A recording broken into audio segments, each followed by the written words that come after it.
Wow. Oh yeah, monster fish. Wow. That's a big fish right there. That is right there what we're talking about on gigantic walleye. Wow. Coming up. On this week's episode, Bob visits Prince Edward County to fish with Bay of Quinte Charters operator Scott Walcott. Bob and Scott ply the big waters of Lake Ontario, trolling for giant walleyes. And it's hand-over fish action for the boys, landing walleye after walleye, gobbling up the Berkeley Flicker minnow bait.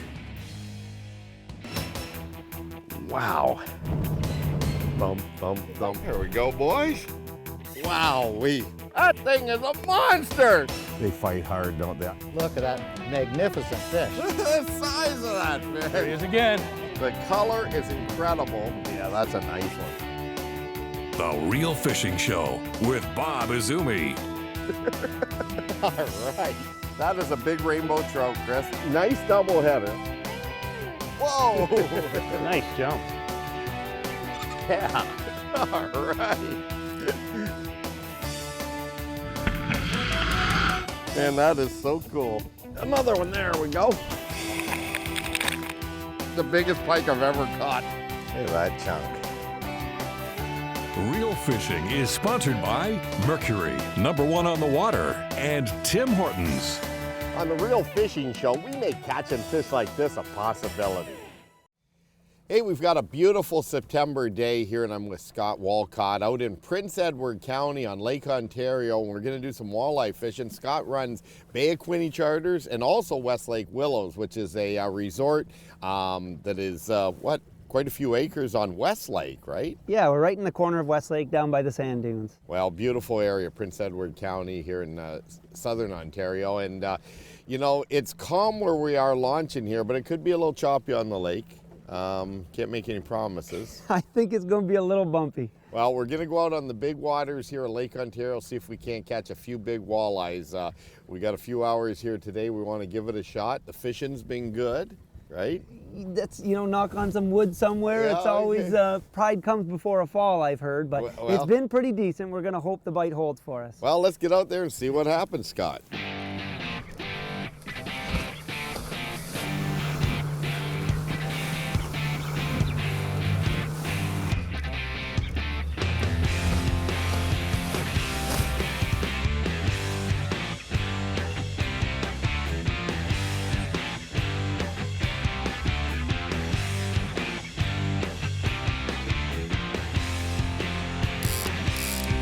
Fish on, right here.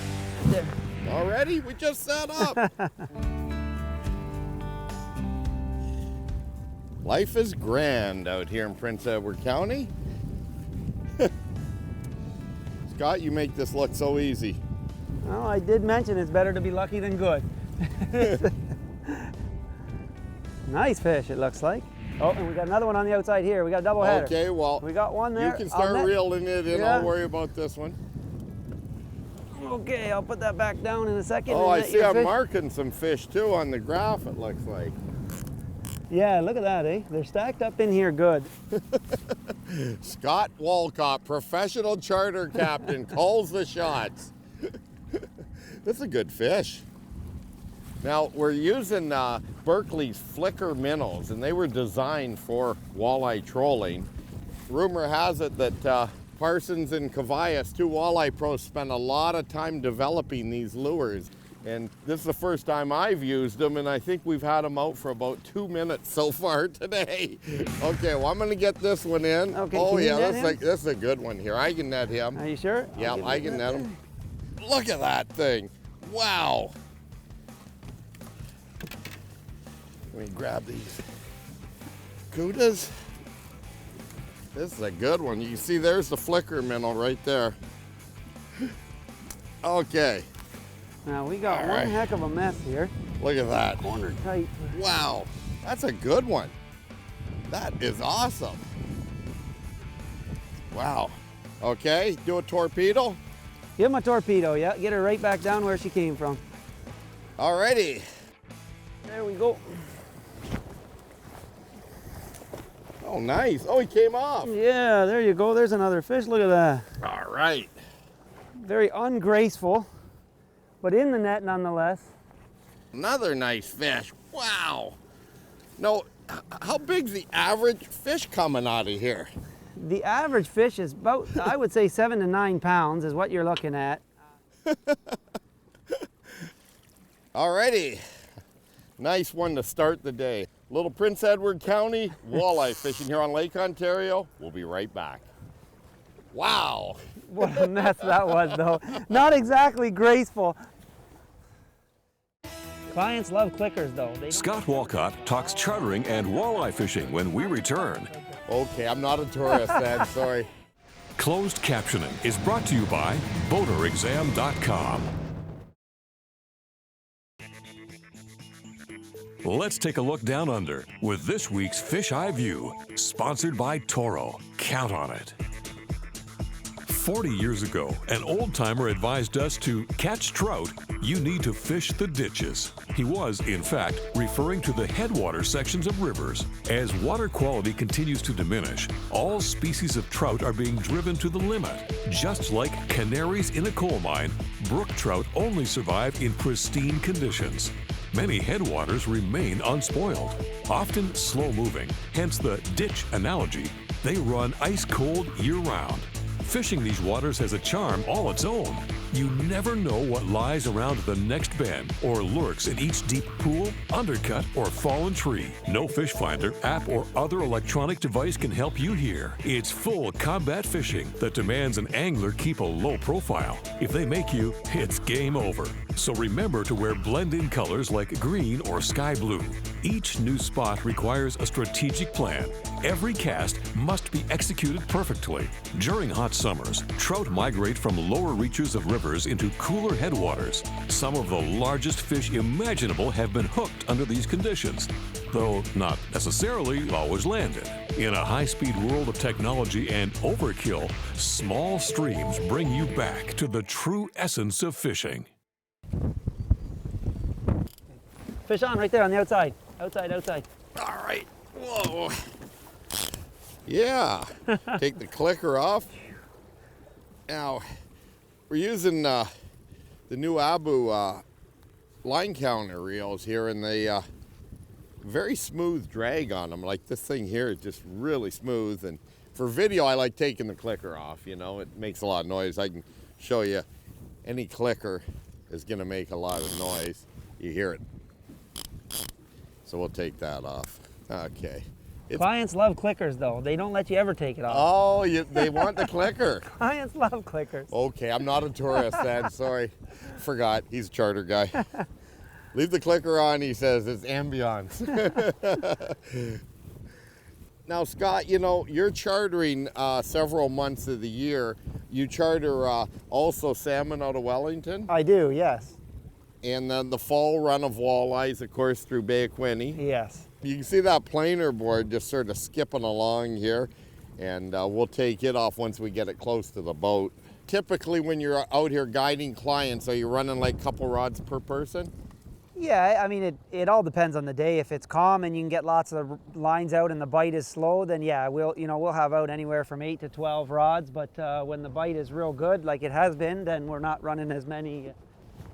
So you'll just, depending on the day and the bite, eh? Depends on the day and the bite, and the other thing is, when the bite is pretty tight, like in the water column, it's hard to get more rods out. You know, when the bite's spread out and you're fishing deeper water, like for salmon, for example, then it's easy. You can put your downriggers and copper and core and flat lines, and you can get all kinds of stuff out. But the bite's been pretty consistent. Today we've had 3 bites, and they've all come on our flat lines with no weight, our outside rods. This is the second fish on this lure. So we're running the flicker minnows no weight on 2 of these. Yes. And then snap weights on 2 to get yeah. them down a little deeper. Now, Yeah. there's so much specialty equipment now, and these Alphamar reels from Abu Garcia have the line counter on them, which is really good. You want to know how many feet back you are, right? That's it. It's critical. The distance, I always, when I'm talking to clients about it, the distance from the board to the lure is critical because that's how deep we are. The distance from the boat to the board Doesn't matter. That just is how far out we are. So the other nice thing about snap weighting our inside boards is we can get them to the same depth with a much shorter lead, so we can do what we just did here, which is slide a fish right over top. Right. Our outside board slides right over our inside board. We keep trolling, keep fishing, and that's how we hit a double header on the last time. Whereas the guys that will throw the boat in neutral and quit, you'll often miss potential, double headers and triple headers. So. The great thing is using these treble hook lures, these flicker minnows. I've got this soft action rod here. It's a Vendetta, and it's actually a line counter rod. And you can see the big parabolic bend in it. Really holds those trebles. You don't want too stiff a rod when you're using plugs with trebles, do you? No, especially when we have braid. Now this happens to be a mono rod that's fired, but when braid goes, you have no stretch, and you really need the rod to absorb the head shakes of the fish. And walleye are notorious, especially these bigger ones, are notorious for some pretty big head shakes. This one here is doing some thumping. You can see that rod tip, and it's thumping away. So here it is. Oh yeah, that's a nice one. Look at that, right on the surface. Whoa, that water's still warm. They got a lot of fight to them. They're feisty, yeah. Let's just pull it up here. We'll just get it. Look at that. There you go. I'll let you Very get that off. nice. And look at the size of that girl. Wow, that thing's a giant. This fish here, I'm gonna say is, that's a double-digit walleye Yeah, right that's there. a big fish. And you got that, look at that flicker minnow right there. That is so cool. Wow. I'm just gonna pop it out. It was just hooked, just barely hooked actually, but those hooks are good. Look at that. All right. Well, you want to get this baby back in the water here? We'll get one photo, you and I here. Well, Scott, that baby is going back in. Thanks for playing, Mr. Walleye. There he goes. No problem. Good stuff, man. That is awesome. These fish are giants out here. Whew. Let's get set up. Okay. When we return, world-class walleye fishing in Quinte. Stay tuned. Look at that. Look at that fish. This tip of the week is sponsored by Coleman, the outdoor company. It's always a highlight when I come to the ICAST show and see what's new, and I'm here with Andrew Wheeler. Andrew, good to see you again. Thanks, Bob. You know what?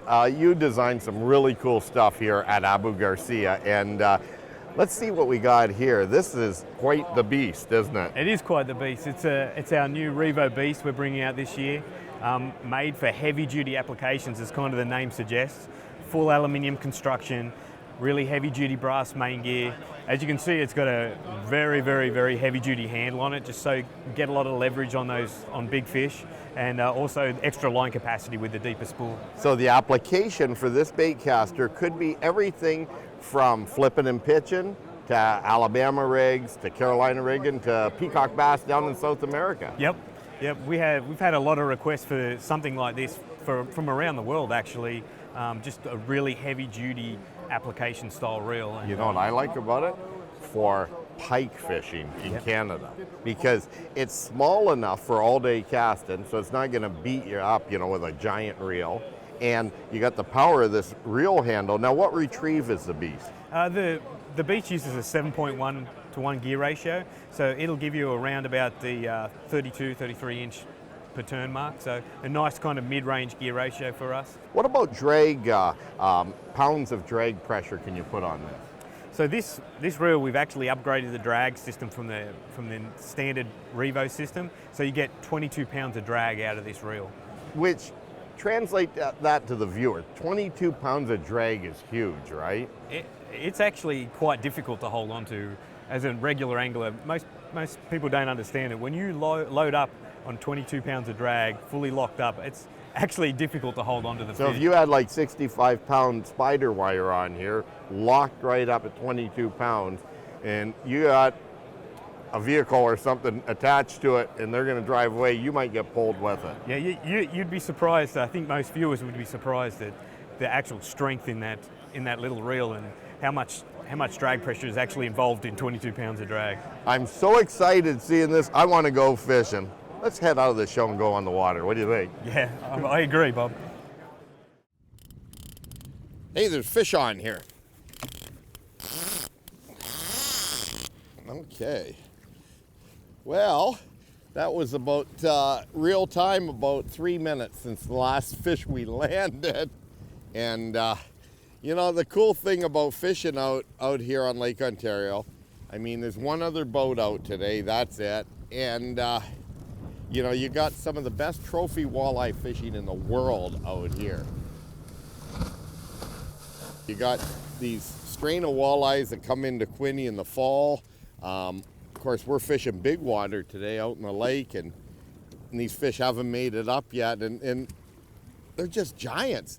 One of the things we mentioned earlier, though, you really have to respect these fish. Some of these bigger fish that are, you know, 10 pounds and bigger can be like high teens all the way up to like 20 years old, right? They can. They're much older than people realize, and I've got a chart that is from the Ministry of Natural Resources here at Glenora that they've generated by the taggings, the tagging program that monitors the growth, and they get feedback from anglers. So it's this, you know, these actual walleye and how old they are, and so it's surprising how old they are. Well, you don't want to be eating fish that are 15 years old. I mean, that's just a long time. You start killing, you know, fish that big, and, you know, let's say there's 3 or 4 of you keep one of the over the slot limit fish that are big and old like that, you're killing a lot of years of growth, aren't you? You are, and in my opinion, you just don't need to. You can catch a smaller fish that you know, is not as critical to the fishery, or you can just, let's face it, if we're out here playing in a boat with all this gear and everything else, we can afford to go buy something that's sustainable. Yeah, I hear you. Save these ones. They're just so valuable to the fishery. Well, this is cool because this fish here is feeling pretty darn good again. And we're just gonna skid that planer board up in here. Now what's interesting, if you want to look just with the waypoint there, what's interesting is how close we are. This was our first fish was here. You can see our little dippity-doo in the wind, but we're almost back on top of that waypoint. So there's definitely a school of fish sitting here. And that's what's great about having electronics and dropping waypoints, is it really gives us the ability to replicate. And that's same as a line counter. It's all about being able to replicate. When we have one success, or you catch one fish, you want to be able to replicate what you did to make that happen. And I'll tell you another thing too. Having mapping like Navionics produce is incredible for finding these fish, isn't it? It is, and that's, again, we talked about being on the break lines, and you can see these contours here. We're running the updates card, which is similar to the plus card, and I've got it on the fish and chips mode, so we've got significantly greater detail than you would have with the basic charts. And you can see these contour lines, how tight they are, and these fish are just sitting right on these contour breaks, and so it does give us the ability to find them for sure. These things are big and they pull hard. And here comes that fish. I just saw it under the surface. Grab this net. Go. We haven't even broke that net down There from the it last is. fish. Okay, here we go.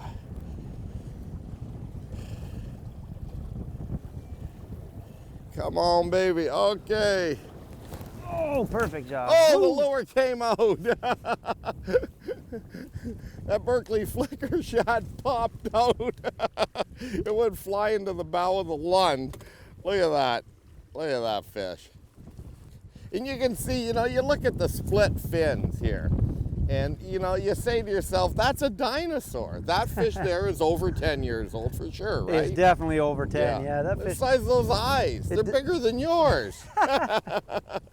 Very cool. Now, Back in the water? Yeah, you want to get that boca grip? Oh yeah, okay.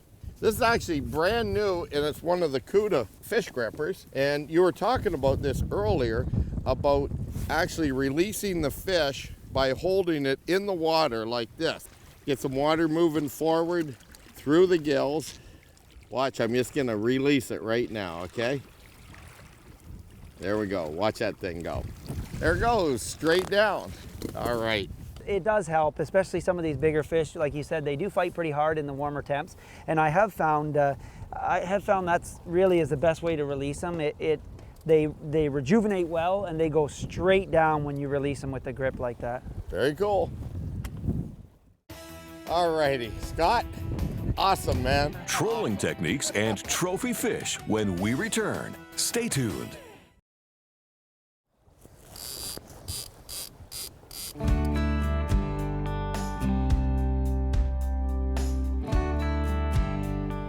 Now, Scott, the trolling speed is critical for these walleyes. You don't want to troll fast like you would for toothy critters like, you know, pike or muskie or that, of course, but you want to troll down to what, like 1.8? 1.8, 1.9 is usually my starting. It's my go-to. Under 2 speed. mile an hour. Yes. And the throttle really does troll down. I mean, these 4-stroke engines are incredible. But today, when we're going with the wind, we put out this drift sock on the side of the boat. We tied it onto the cleat. So you got this underwater anchor that's dragging like a parachute, and that really does slow you down, doesn't it? It does. The other thing it actually does is it gives you a lot more bow control because it almost is, well, they call it a sea anchor, and it kind of pins your nose. So instead of sliding around when you're making corners and things, it helps it kind of be more gradual. It definitely helps slow you down. Fish on! Wow. Now, after all that talk about our super purple bait, we have a different one go. This is the first time that's a green flicker minnow. Wow.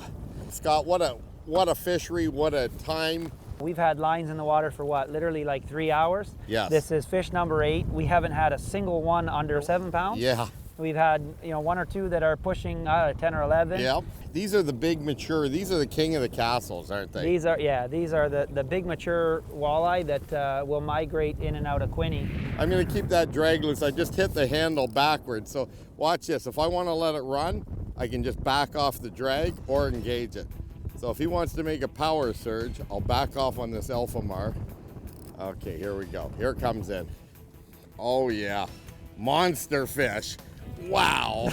That's a big fish right there. Scott, awesome, man. Awesome. Check this puppy out. Wow.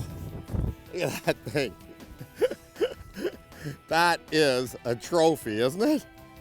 Wow-wee. Yeah, all right.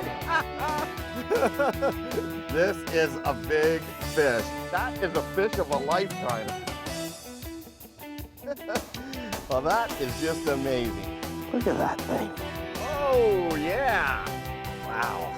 Oh, man. Woo. That was too cool. Oh, man, what a fish. Look at that. Yes.